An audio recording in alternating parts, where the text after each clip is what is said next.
ஆரம்பப் பள்ளிக்கும் உயர்நிலைப் பள்ளிக்கும் ஓராண்டோ அல்லது ஈராண்டோ ஆசிரியப் பயிற்சி அவசியம். ஆனால் கல்லூரிகளுக்கு அந்த கட்டாயம் இல்லை என்ற நிலைதான் இன்று நீடிக்கின்றது. அஞ்சல் வழி கல்வியிலே மருத்துவம் படித்துவிட்டு வந்த ஒரு மருத்துவரிடம் அறுவை சிகிச்சைக்காக போகின்ற நோயாளியினுடைய நிலைமை எப்படி இருக்குமோ அதைவிட மோசமாக இருக்கிறது அஞ்சல் வழி கல்வியிலே ஆசிரியப் படிப்பை முடித்துவிட்டு கல்லூரிகளிலே வந்து அல்லது பள்ளிக்கூடங்களிலே வந்து வகுப்பெடுக்கின்ற ஆசிரியர்களினுடைய நிலை என்று பெற்றோர்களும் சொல்லுகிறார்கள், மாணவர்களும் சொல்லுகிறார்கள். சமீபத்திலே ஆசிரியர்களினுடைய தரத்தை நிர்ணயம் செய்வதற்காக அவர்களுடைய தரத்தை உயர்த்த வேண்டும் என்ற நல்ல நோக்கத்தோடு இந்த அரசாங்கம் செட் நெட் போன்ற தேர்வுகளை வைத்தது. நான் இதை குறிப்பிடுவதற்கு காரணம், ஆசிரியர்கள் தங்களினுடைய தரத்தை உயர்த்தி கொண்டால் மிகவும் நல்லது, அது அவசியம் என்பதை குறிப்பிடுவதற்காகத்தானே ஒழிய யாரையும் குறை சொல்வதற்காக அல்ல. செட் என்ற தேர்விலே 3% பேர் மட்டுமே தேர்வு பெற்றார்கள். நெட் என்ற தேர்விலே 1% குறைவாக 7 லட்சம் பேர் பரீட்சை எழுதினார்கள். நண்பர்களே, அதில் 1544 பேர் மட்டுமே தேர்வு பெற்றார்கள்.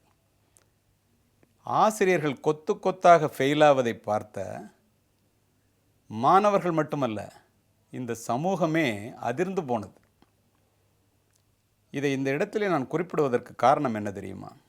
சுதந்திரம் பெற்ற பிறகு 1947ஆம் வருடம் இந்தியாவிலே அன்றைய சூழ்நிலையிலே 26 பல்கலைக்கழகங்களும் 695 கல்லூரிகளும் மட்டுமே இருந்தது. சுதந்திரம் பெற்று 75 ஆண்டுகளுக்கு பிறகு 70 ஆண்டுகளுக்கு பிறகு இன்றைய நிலையிலே 700 பல்கலைக்கழகங்களும் 35,395 கல்லூரிகளும் இருக்கின்றன. இந்த 35,000 கல்லூரிகளிலே 30,000 கல்லூரிகள் சுயநிதி கல்லூரிகள். இந்த சுயநிதி கல்லூரிகளிலே படிக்கின்ற அல்லது பாடம் சொல்லிக் கொடுக்கின்ற ஆசிரியர்களினுடைய நிலை, அவர்களுடைய தரம் குறைவாக இருக்கிறது, சம்பளமும் குறைவாகவே இருக்கிறது என்றுதான் அனைவருமே சொல்லுகின்றார்கள். உலகிலேயே அதிகமான பல்கலைக்கழகங்களையும் கல்லூரிகளையும் வைத்திருக்கின்ற இந்த இந்திய தேசத்திலிருந்து world time higher education university என்ற அமைப்பு கல்லூரிகளினுடைய தர வரிசையை நிர்ணயம் செய்வதற்காக ஒரு கணக்கெடுப்பு நடத்தினார்கள். முதல் 200 கல்லூரிகளிலே 35,000 கல்லூரிகளை வைத்திருக்கின்ற நம் இந்தியாவிலிருந்து ஒரு கல்லூரி கூட அதிலே அந்த தரவரிசையிலே இடம்பெறவில்லை என்பது சோகமான உண்மை. இதை நான் கூறவில்லை. பல்கலைக்கழக பட்டமளிப்பு விழாவிலே கனத்த இதயத்தோடு நம்முடைய இந்திய ஜனாதிபதி அவர்கள் குறிப்பிட்டதைத்தான் நான் உங்களிடம் குறிப்பிடுகின்றேன். அதோடு மட்டுமல்ல, அவர் கூறுகிறார், ஆசிரியர்களினுடைய தரம் குறைவாக இருப்பதுதான் இதற்குரிய மூல காரணம், அதை உயர்த்த வேண்டும் என்று அவர் கூறினார். இன்று மத்திய அரசில் இருந்து புதிய கல்விக் கொள்கை அறிமுகப்படுத்தப்பட்டிருக்கிறது என்று சொல்கிறார்கள். அதன்படி ஆசிரியர்களினுடைய தரத்தை உயர்த்துவதற்கு அதில் வாய்ப்புகள் அதிகமாக இருப்பதாகவும் நான் தெரிந்து கொண்டிருக்கின்றேன். அது உண்மையிலேயே ஒரு நல்ல செய்தி. இந்த ஆசிரியர்களினுடைய தரம் உயர்ந்தே ஆக வேண்டும். இதில் இருவேறு கருத்துக்கு இடமே இல்லை. ஏனென்றால், ஒரு மாணவன் தவறு செய்தால் அவனுடைய எதிர்காலம் பாதிக்கும். பெற்றோர்கள் தவறு செய்தால் அந்த வீட்டினுடைய எதிர்காலம் பாதிக்கும். ஆனால் ஆசிரியர்கள் தவறு செய்தால் இந்த நாட்டினுடைய எதிர்காலமே பாதிக்கும். இந்த இடத்திலே நான் ஒரு உதாரணத்தை குறிப்பிட விரும்புகின்றேன். மேதகு மாமனிதர்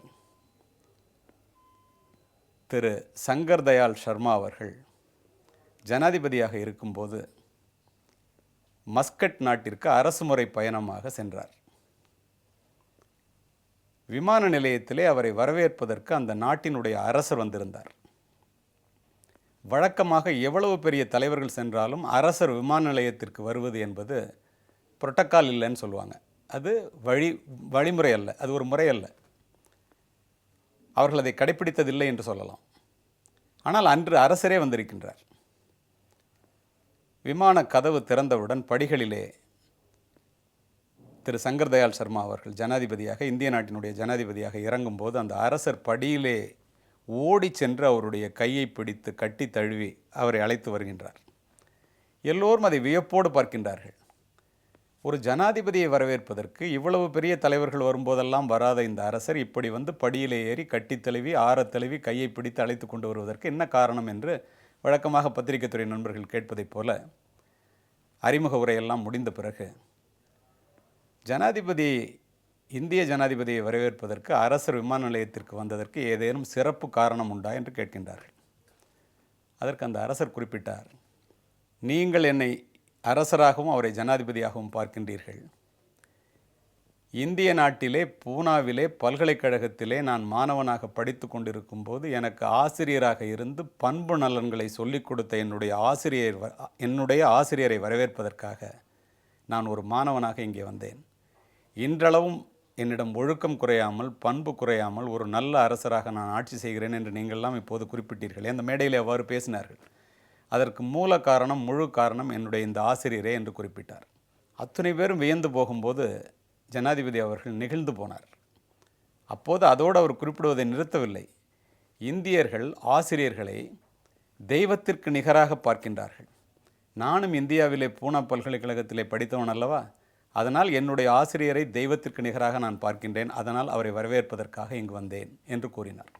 அப்படி என்றால் ஆசிரியரனுடைய உயர்வு, ஆசிரியரனுடைய பெருமை, ஒரு ஆசிரியர் ஒரு மாணவனுடைய மனதிலே எப்படிப்பட்ட தாக்கத்தை உருவாக்கி இருக்கிறார்.